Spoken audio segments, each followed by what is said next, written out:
Welcome back to another episode of the Bolts Breakdown Podcast. My name is Boomer. My name is Tommy.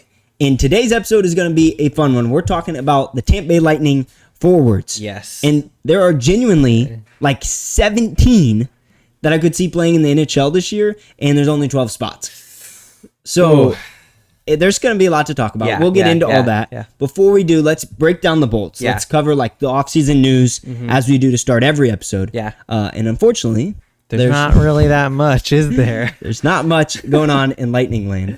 We are 56 days away from the start of the season, which is exciting. It is. Do you know what Bolts Beginnings is? Yes, I think I saw one last year, and oh my gosh, Darren Radish. Yeah, Darren Radish was on Bolts Beginnings. If you don't know what it is, it's on the official Lightning YouTube. We're not sponsored or affiliated. It's just fans talking and loving it. But Charles Wardestue and Dominic James will be featured in this season at some point in a Bolts Beginning episode. So, and that's basically where the Lightning media team, like Gabby Shirley, they go to their hometown. So Rimouski, Quebec, I think, I'm not saying that right, but Quebec's where Chucky's from, and then Plymouth, Michigan is where Dominic James is from. They go back to the hometown, they talk to their family, they show like where they trained and who their coaches were. They're cool episodes, like 30, 40 minutes, and you just get to learn about the Lightning players. So yeah, I love that. Those will be coming out during the season at some point. Yes, but until then, we can just anticipate, because that's what we've been doing for like 2.5 months. I was just thinking about this. You said 56 days. For people, some might say like, oh, it's right here. For us, it's years away, it feels like, right? I feel like it hasn't been Lightning hockey in forever. I've just been itching for something to happen. But I feel like one of the reasons Bolts Breakdown exists and is so beneficial is because nothing is happening over the off season. I'm opening my Lightning app in the middle of July and there's nothing to look at, right? Nothing interesting is happening. They announce the schedule and you're like, yay, you know, like, oh, great. You know, games are going to be played. Everybody knew that. So I do feel like Bolts Breakdown fills in those gaps where it's like, hey, let's keep hyping it up. And then when we get to the season, let's just really enjoy it more. That's the goal, right? We're trying to get through this as Lightning fans, as Bolts Nation. So blog every Monday, podcast every Thursday. Yeah. Whatever we got to do to get by. But that you're right. I mean, that's why Bolts Breakdown exists, just for Lightning fans like us who need more Lightning content in the middle of the desert summer. Yeah, I know. No kidding. Well, we'll get through it. I'm curious, now that it's going to be Dom James and Chucky, are they going to get traded next year? What's good? Is that a premonition? You know, I did see something. Now, this is just us talking, but I saw, and it might not even be true. Of course. Online, I saw that Braden Point put like his house on the market, which that's kind of alarming to me. I don't know that there's anything to it. He's probably just moving. But to me, I'm like, why is Braden Point, the guy who had a down year, like selling his house, you know? I hope it's not true. I don't know. See, that might be the point where the fandom gets too deep and then it becomes conspiracy land. This is where the offseason becomes problematic because people are dying for Lightning content. And if they don't know Bolts Breakdown exists, maybe they're starting to spread rumors about Braden Point's house, you know? Oh my gosh. Yeah. Who knows? Well, that just displays the dark days of the summer. But we did learn that the streaming service is going to renew for $66 again. That's right. All 84 games. You get 2 bonus games. Same price as last season. That's pretty awesome. Yeah, I remember when we talked in the season recap, that for me at least, and I think for both of us, was one of the bright spots of this season, was how accessible that the Lightning are becoming. And I mean, compared to years before, yes, you could get, Fox Sports Sun and you could get Bally Sports and all these other things. All this other stuff. Yeah. But now that it's really just, you can get on the app and, just stream the season, I feel like there's so much, it opens the world up to access the Lightning, like really like never before, I guess you could say, in the cliche way. But it's just so nice that you can get it. And whether you're in Tampa and you can get it over the air or you're on the app, wherever, like you can just always access it. And I feel like as a fan, the accessibility just makes the team feel more, I don't know, real, like you're part of it, as opposed to like every once in a while I can catch a game because it's on ESPN or something like that at a bar or whatever. So yeah, I just love that element of it. And I feel like, this podcast and other people just add to that really enjoyment of the Bolts. So props to them. Lots to look forward to. We're still a long way away. Yeah. Tommy, today let's talk about the forwards. Okay. So I mentioned there's a bunch of them. Yeah. We'll just go ahead and name some of them so that we know who we're talking about. But we got Jake Gensel, we got Braden Point, Nikita Kucherov, Anthony Cirelli, Brandon Hagel, Gage Gonsalves. We got Zemgus Girgensons, Yanni Gord, Pontus Holmberg. Then we have Jeffrey Viel, Dom James, Ilya Mikheyev. That's 12 right off the bat. I haven't named Connor Geekie, Benjamin Rotiainen. Remember the Finnish player, our prospect, who did amazing. We signed him to his entry-level deal. Yeah. People are like, maybe he can play in the top 6, score a bunch of points for us. Well, there's 12 forwards. Yeah. And hasn't been named, right? Sam O'Reilly, we've talked a bunch about him. He's a prospect who's a right-handed centerman, somebody we desperately need. And there's 12 spots taken, So it's like, where's he going to go? There's Jacob Peltier, who was like an AHL All-Star last year. He led the AHL in scoring. Is he going to get a chance? What about Dylan Duke, who's been knocking at the door for years, right? So it's like, there's going to be injuries. There's going to be chances for people to make their debuts. But the Connor Geekies of the world, where are they going to slot in the lineup? So we'll get into all that. But I have so many things to say. But the first thing I want to ask you, Tommy, is do you think we've gotten better from last year? Just forwards. Do you think our forward group has taken a step up with the addition of Jeffrey Viel and Ilya Mikheyev, with subtraction of obviously Oliver Bjorkstrand? Some depth players like Mitchell Chafee's gone. Where do you stand? Are we better? Are we worse? Are we same? Yeah, so when it comes to this, I think just off personnel, it looks better. But if you had asked, does it look better when we got Oliver Bjorkstrand, right, with the Yanni Gord deal and all that kind of stuff, I would have said, oh, that looks great, because Bjorkstrand played well in the playoffs for the Kraken, right? And he scored goals, and he seemed to be clutch, at least in certain moments, right? And so I would say, oh, great. You just never know how they're going to perform. So just based on who we're seeing, I would say it's better. But I think what's even more important than good players is great chemistry. And the thing is, we're not going to really know that till the preseason and training camp and the actual season starts. And the reason I say that is because let's just look at the Olympics, right? You got Team Canada. They are unbelievable, stacked. They look like the better team than anybody else. And yes, they made it to the gold medal game. But frankly, it's not necessarily just who you throw on the team. It's also how they play together. And another great example, your Stanley Cup champions, right? Like on paper, no one's picking that forward group over even the Bolts. No. Who won? The Carolina Hurricanes, because it was chemistry, it was holistic, team playing. So I guess when you say, is it a better group? The question is, what does better mean? Does it mean we're going to score more goals? Does that mean we're going to win more games and get more points? Does that mean we're going to play more shutdown defense and get farther in the playoffs? Do we have a better chance at winning the Stanley Cup? Those are lots of different betters, right? President's Trophy winners don't win the Stanley Cup generally, right?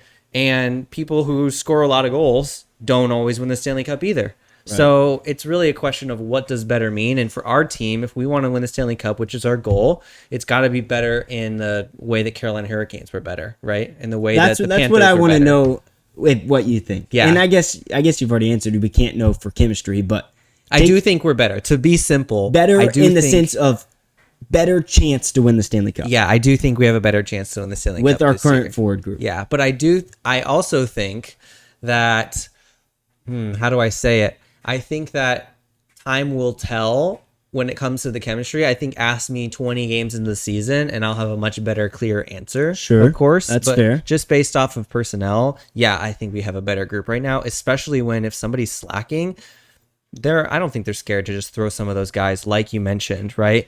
The Sam O'Reilly, Jacob Peltier, Dylan Duke, those guys who are just like AHL cuspy players, right? Prospects, whatever you want to call it. Those guys are going to get thrown in the mix. And if they start to work, they're playing. So I do think we have a better chance because we have big depth going on this year. I do think about, like, at this point last year, like, Mitchell Chafee was on the roster, right? Like, he was going to be in the NHL, and he started the year with us, right? And then we had that, 1-4-2 to start the year last year, if you remember? And we looked bad. We called up Dom James. Eventually we lost Connor Geekie and Mitchell Chafee. So there's a lot of turnover, and it didn't look what we expected at the start of the season. And I'm sure that'll happen again this year. That happens every year. But it's like, in my head, I'm like, who are we going to send down? Like, we just signed Jeffrey Viel to 5 years. Like, is he the odd man out? Like, are we just not going to play him? I was talking to a Lightning fan this year or this week, and he was like, "There's no chance Jeffrey Viel is not a regular in the lineup. Like, we don't give someone $2.5 million for 5 years to have him sit in the press box." So I'm like, okay, fine. Well, then who is it? Like, is Zemgus Girgensons all of a sudden gonna be riding, like sitting upstairs during the games? Well, if you're talking about like these guys who are not top 6 players necessarily, right? Especially not top 4 players, but guys who are a little farther down the line. Let's be honest. Who sat out in the playoffs for much of the entire series? You talking about Oliver Bjorkstrand? Oliver Bjorkstrand, who we signed to score goals, to win games, to play in the clutch, to be on, maybe the third line or something like that, but maybe even push up to the second line. Right. He didn't perform this year. I think the hope was he would play on that second line. Yeah, and he didn't perform. And so who knows? Maybe Jeffrey Viel, you give him $2.5 million for 5 years.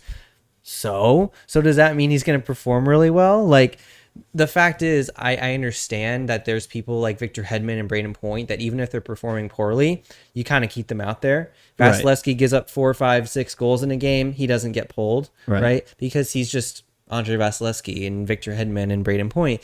But at the end of the day, I think, for example, Hedman made a good choice as captain to pull himself away from the game. And the team, frankly, played well, right, when he wasn't there and when some of the big guys weren't. So I don't really buy the whole we're gonna play him if we're paying him. I don't really buy that. Yeah, I mean that's fair. Connor Sherry, do you remember that name? A couple of years ago.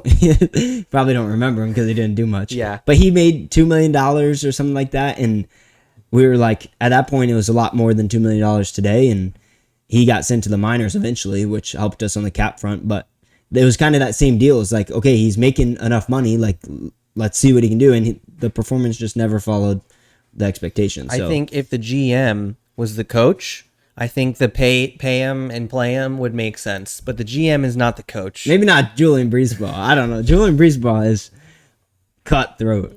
Yes. You're not performing. I think he would. I don't know. I mean, that's tough. But I see your point. I think I just see maybe in general. Like, Cooper's just worried about winning. John Cooper's worried about winning. And if Jeffrey Viel is clogging up a spot and Connor Geeky could come in and help, then I'm sure Jeffrey Viel will sit out. But I think that the guys like Jeffrey Viel and guys like John Carlson and other guys like that who are bringing on the team who are, for lack of a better term, getting paid, but also pretty founded, right? They have a discipline, they have history, they have shown themselves to be great players in many ways. Or at least role players in some way, right? Those guys, they're going to play because they fit a role, right? If they stop fitting that role, I don't see Cooper just being like, well, we're paying you, so we should probably get you on the ice there. So are you thinking anybody in that like bottom 6 is, I mean, for lack of a better word, like eligible to just be sat? Like they're a piece that could be taken off the ice at any point? Yeah, I mean, is there anybody in the bottom 6 you're not taking off the ice? Like Pontus Holmberg. If his performance drops, pull him out, no problem?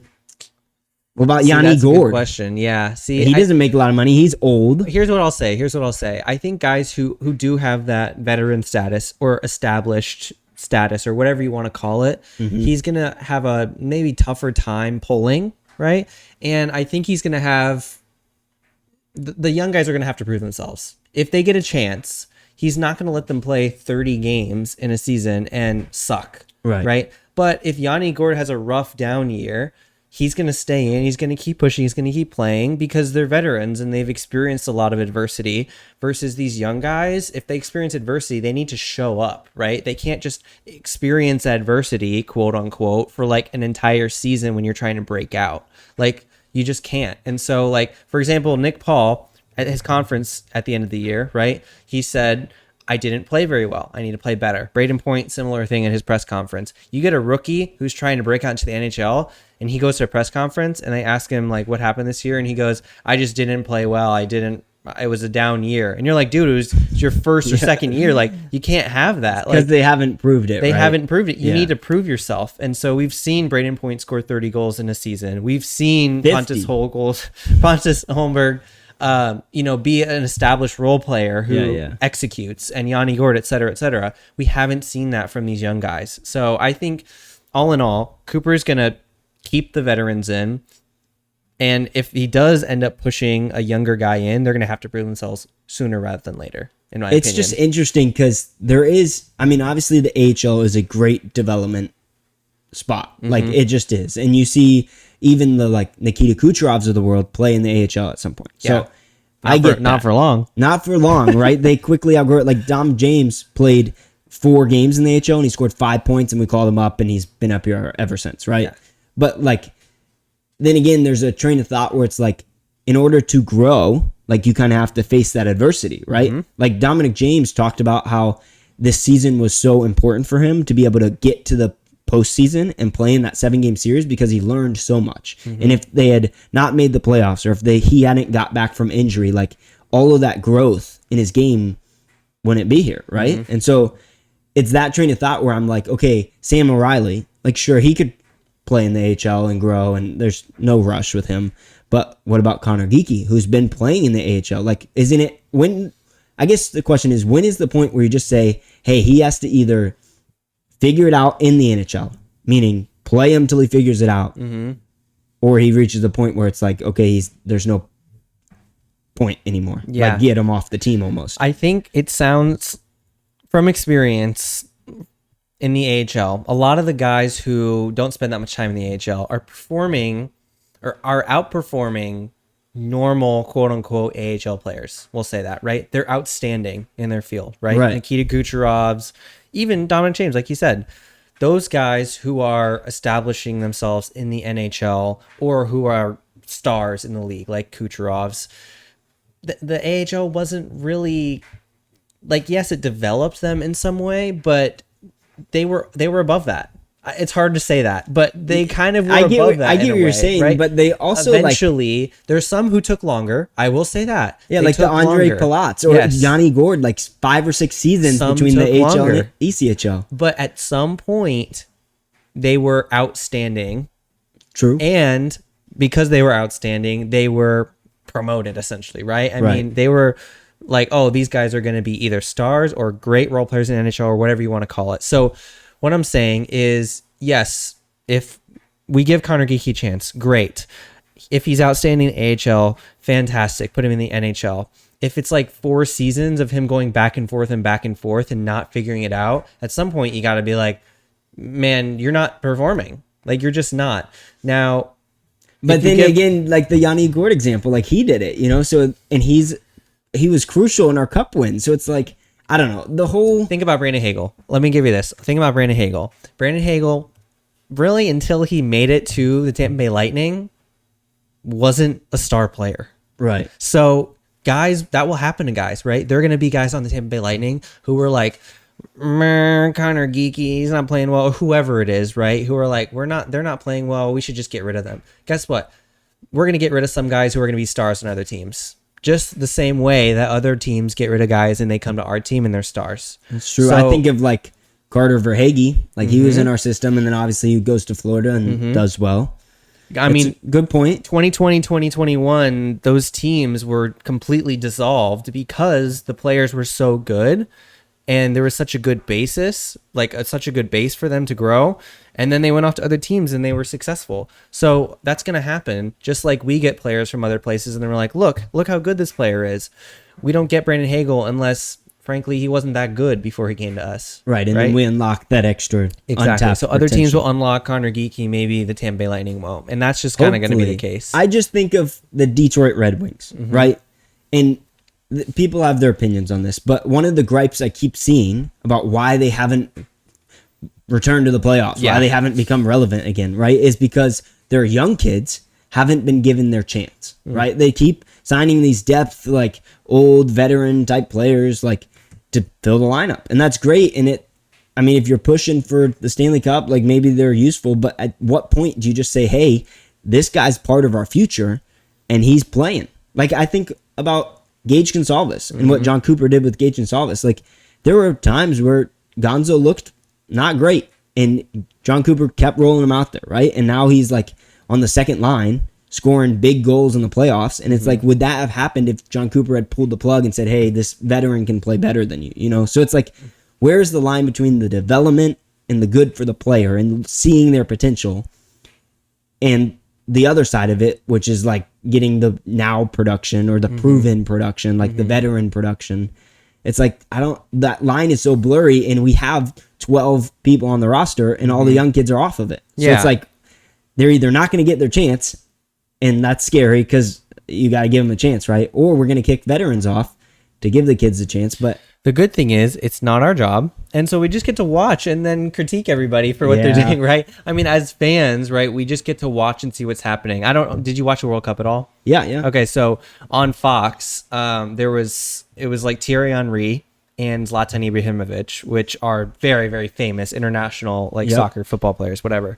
And one thing they would say every single time before a game is, the announcer or the host, she would ask, like, what's your prediction? And they were like, blah, blah, blah. They were kind of like beating around the bush for it, right? And Zlatan, who just people know is an interesting man, right? He's got a personality. He would always say, like, I'm an analyst. I analyze. I don't predict. And so I think as fans, I just love taking this thing of like, I can just analyze and see what happens. I don't have to predict the future of, is this guy going to be good? Is that going to be good? I don't need to do that. I can just watch and say, oh, that guy's good. That's all I can see is that guy good right now? Am I here for potential? No, I'm here for, are you scoring those? Are you doing well right now? And if you're not doing well, is there someone else who can do better? That's pretty much simplistic, but that's kind of my way of thinking. Tommy's an analyst, so he's not a predictor. No, I'm a fan, and so I get to just analyze and see what happens in front of me. So I do think, though, like I hear what you're saying about Gage Gonsalves, you do have to get those guys in these adverse scenarios to get them really to, grind their teeth or whatever they call it, right? Right, yeah. To actually develop in a way. So, yeah, I mean, I see that for those guys, and I don't know. I guess we'll see how it goes next season. We'll see how it goes. There's so many questions, and we could talk about this for hours. I'm sure we could. We could start talking about like what the lineup will look like, right? Like if you walk through it and you want to keep the hounds together, which is Zemgus Girgensons, Johnny Gord, Pontus Holmberg, then it's like you've got Dominic James with Jeffrey Viel, a speedster with a fighter. It's like, is that chemistry going to work? So, I mean, again, there's just a lot we could talk about. We'll save it for another time. Yeah. Let's analyze, so to speak. Yeah. Let's look at what we know. We're going to play another game. Okay. Well, I wanted to say one last thing. Sure. Go ahead. Yeah. I know we're talking about forwards, but you asked about how do you blur the line between you're good now, and so I'll put you in because you're a founded veteran, versus you're going to be good later or something like that. I think the perfect example of this is Darren Radish, John Carlson, because we know that John Carlson is a founded veteran who's been good.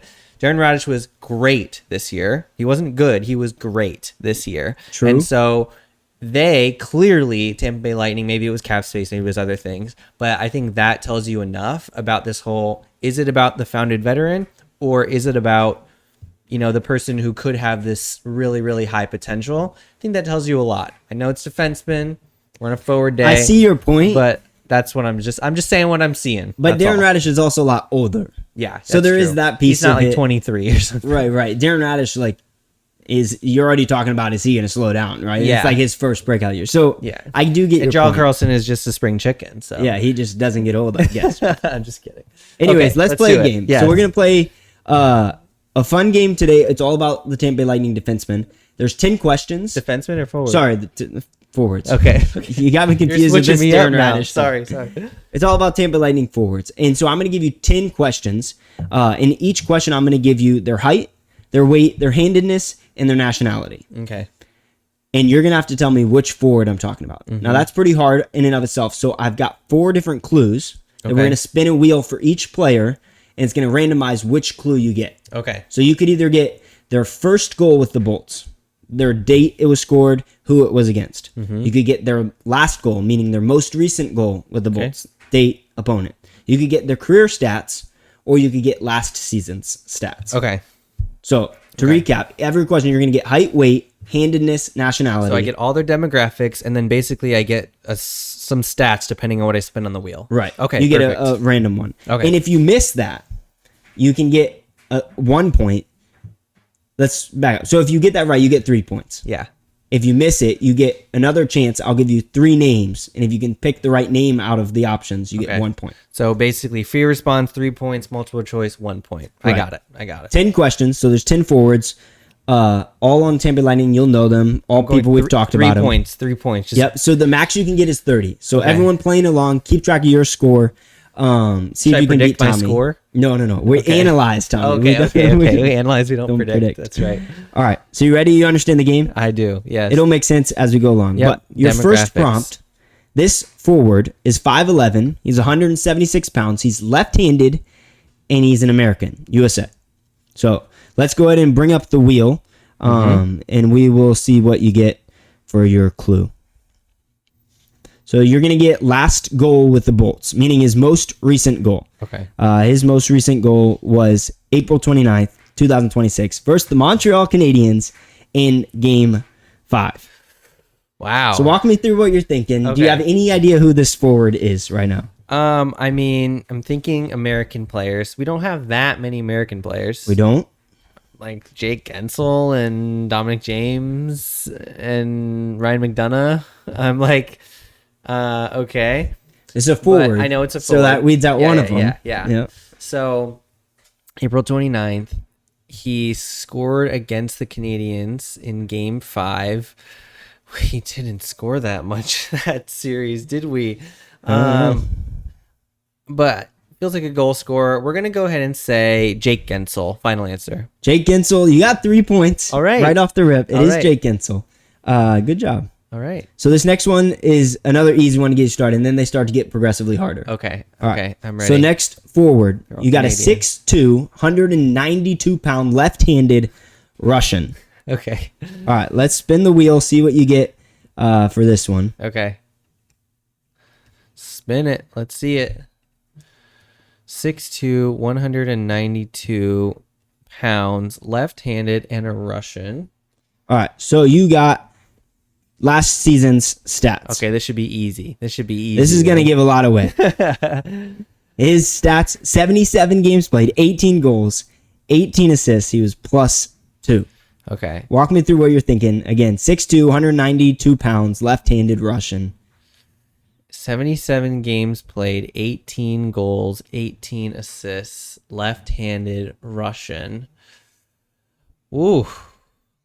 Left-handed Russian. Oh, you know what? This might be tricky. You're going Ilya Mikheyev. Ilya Mikheyev. Bravo. You got it. It is Ilya Mikheyev. All right. Tried to trick you with the Russian thing. Yeah, the only other Russian's Nikita Kucherov. Obviously, yeah. He's not 6'2", and obviously he had a lot more than he did. 36 points. No, that was good, but I was letting it play out, seeing. And Ilya Mikheyev, for everybody listening, is part of the team. So don't be like, he's not played yet. He's part of the team. Okay, he's on the roster. You got it. Part of the ship, part of the crew. That's right.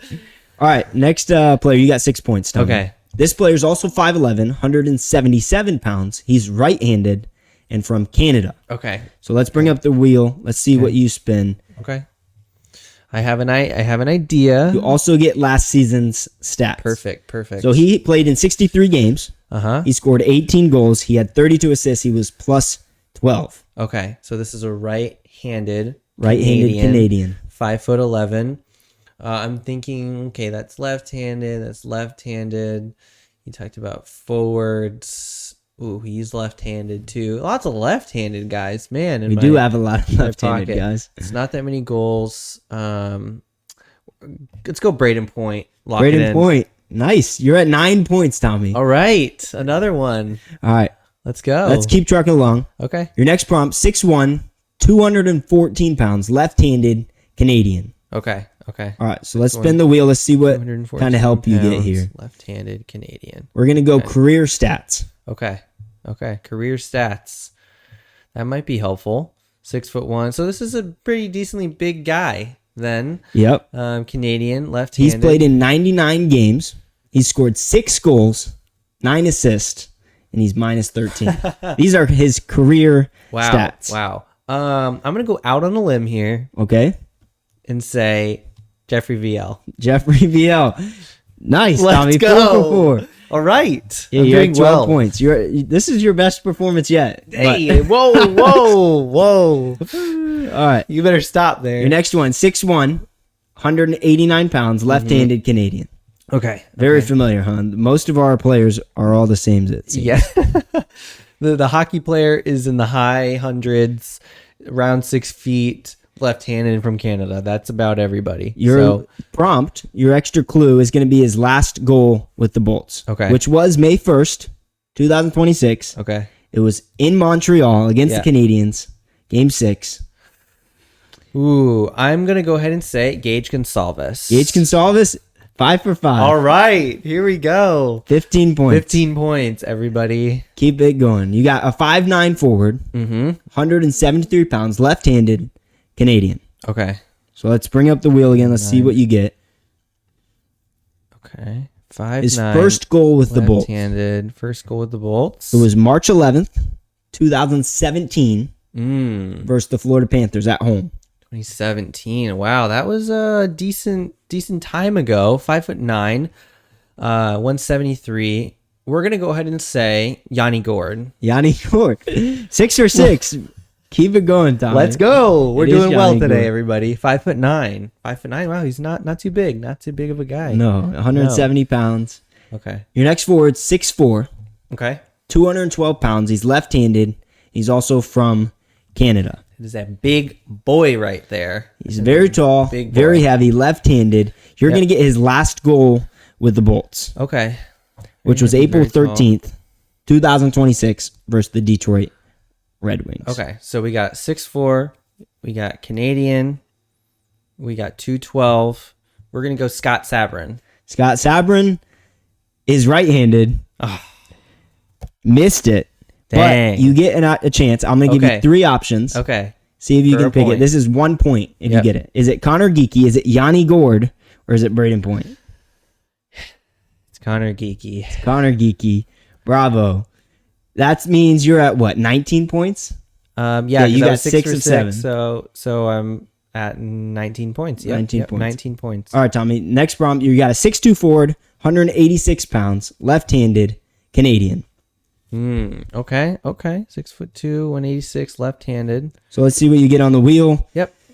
You're going to get his career stats.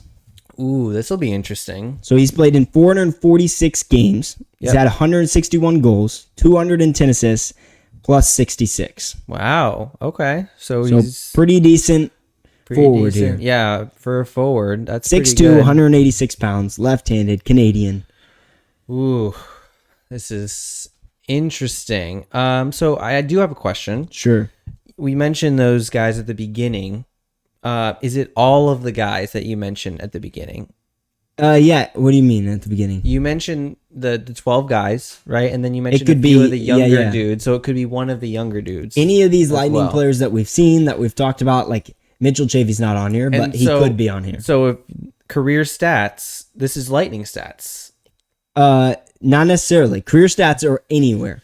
So, like, if you got Ooh. Ilya Mikheyev's career stats, it would have given you all of his stats. From all time. And he's never played a game with the Bolts. Yeah. AHL. Just NHL stats. Okay, Regular okay. season NHL stats. Okay. So 6'2", 186, left-handed Canadian, and then that's his stats. Yeah. Lots of games. 161 goals, 210 assists. Yeah, this is a tough one. So I'm gonna go ahead and say,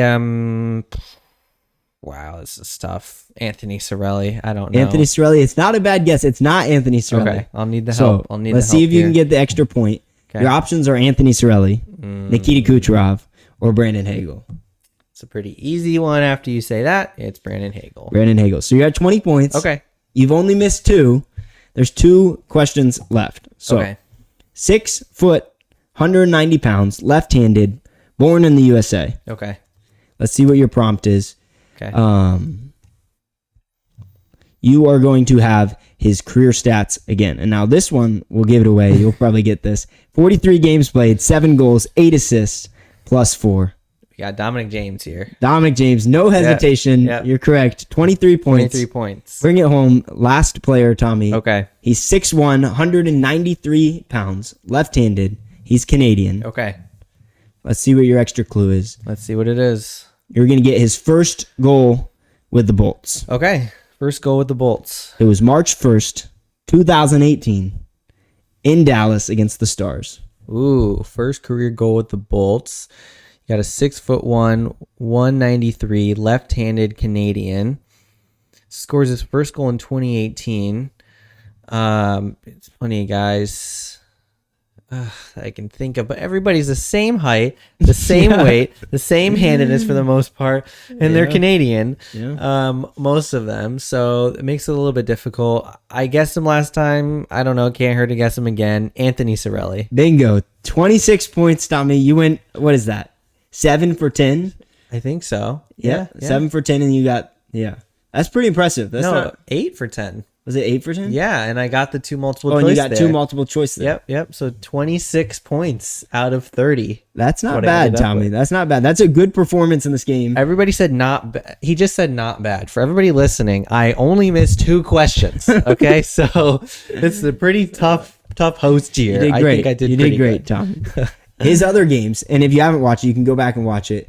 We do a game like this every episode. He hasn't done particularly great, but they've been more niche than this game, right? They're like, how much did JJ Moser weigh when he was born? Yeah. Not a real question, but questions like that. Yeah, essentially that. And also, I will say that with all the time we've had in our hands for the off season, you've made them even more difficult. So I think now that you have, the preseason is next month, I see some better games that I can actually answer the questions to. So yeah, I'm feeling a little better about things. Maybe. Anyways, hope you enjoyed. Hope you scored better than Tommy. If you didn't, no big deal. Tell us what you did. The goal with that is just to learn about the Lightning forwards. And as I'm doing that, you don't realize how little right-handed forwards we have. Yeah. We have 1. Braden Point. Yeah. Sam O'Reilly, if you count him, but really. We just talked about, he's probably not going to play in the NHL this year. So 1 right-handed forward. And all of them are from Canada. Mm-hmm. They're all 6'1", 170, 180 pounds. So a lot of similarities with our forward group. But it is a good forward group. I'm excited about them. And I do think we are going to be better. I just, like we talked about, I don't know about how it'll look in the chemistry.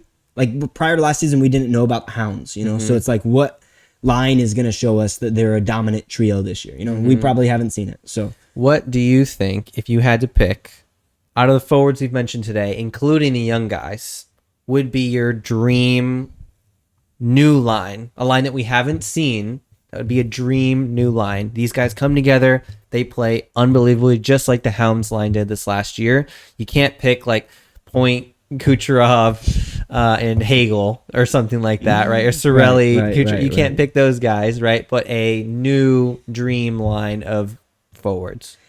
So it's difficult. I would love to see Sam O'Reilly, Dominic James, and Gage Gonsalves. Wow. But okay. Dominic James and Sam O'Reilly are centers, and they're both very useful centers. Dominic James is a great face-off performer, not in the playoffs. But typically, he's a great face-off performer. He's one of 2 guys who finished above 50% last year. And Sam O'Reilly, yes, he hasn't done it professionally yet, but he's known for his face-off capability, and he's right-handed, which is really helpful in the face-off circle. So I'd like to see that, but I don't think it's possible. So if I'm allowed to put Jake Gensel there, I'm going to say Dominic James, Gage Gonsalves, and Jake Gensel. Yeah. We saw that last year a little bit, and it was dominant. Yeah. Seriously, so good, and I don't know why we don't keep going back to that. Mm-hmm. But Jake Gensel is a great player. I get you want to play him with Braden Point and Nikita Kucherov, but Dominic James and Jake Gensel has great chemistry. Dominic James and Gage Gonsalves has great chemistry. So you put the 3 of them together, it just works.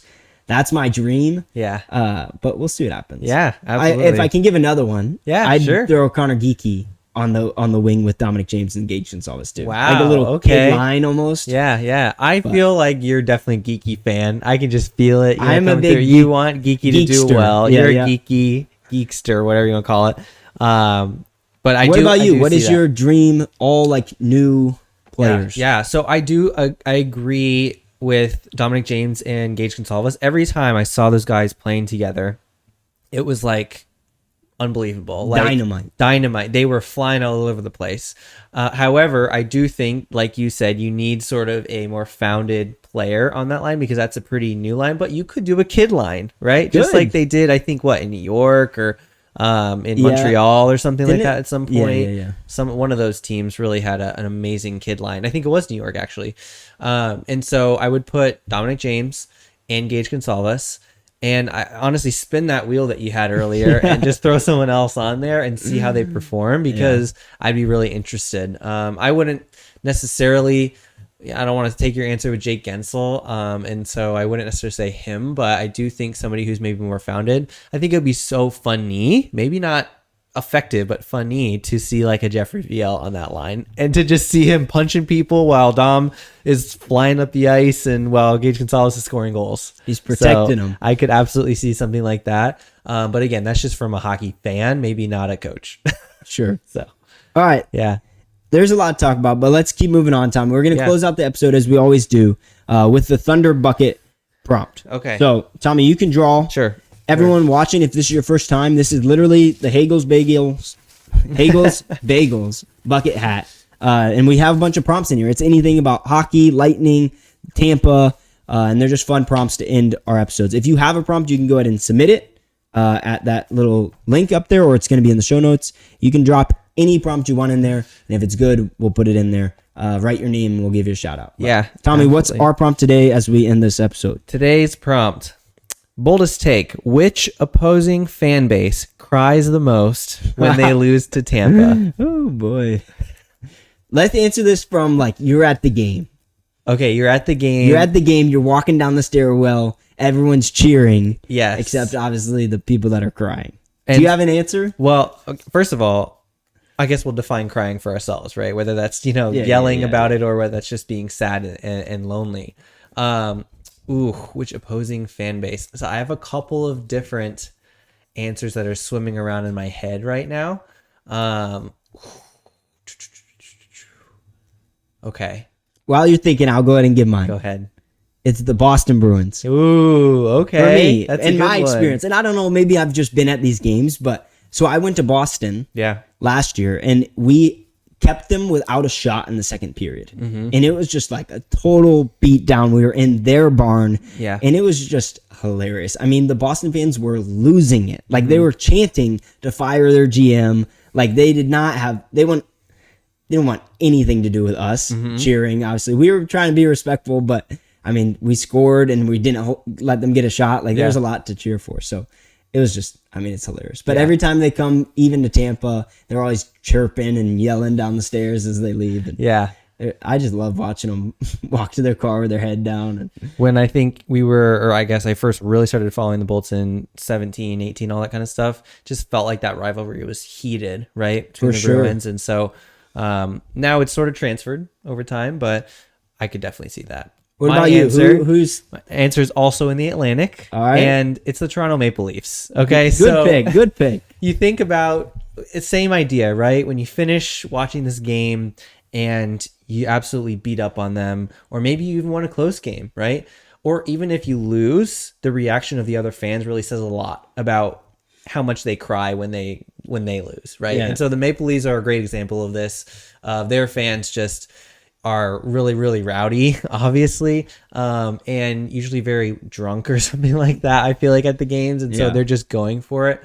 I also think there's the obvious rivalry of blue and white, on top of everything else, the Canada, USA. There are colors. All that kind of stuff. Yeah. I don't know. I just think when I look at a Maple Leaf, I don't see blue. So I usually see, like red or something like that as far as a Maple Leaf goes. I mean, that's just my thoughts. But maybe we cry the most when we lose to them. Who knows what their answer would be if they're fans? But definitely the Toronto Maple Leafs is my answer. They can discuss that on their podcast. Yeah. This is our podcast. So Bruins, Maple Leafs, get out of here. But thanks for watching. This is another episode of Bolts Breakdown. We'll be back on Thursday of next week with our 23rd episode. So we're going to keep putting out episodes. Hopefully you enjoy them. If you don't, no big deal. Keep watching them. Hit the subscribe button. Hit the like button. And we'll be back. So thanks for watching, and go Bolts.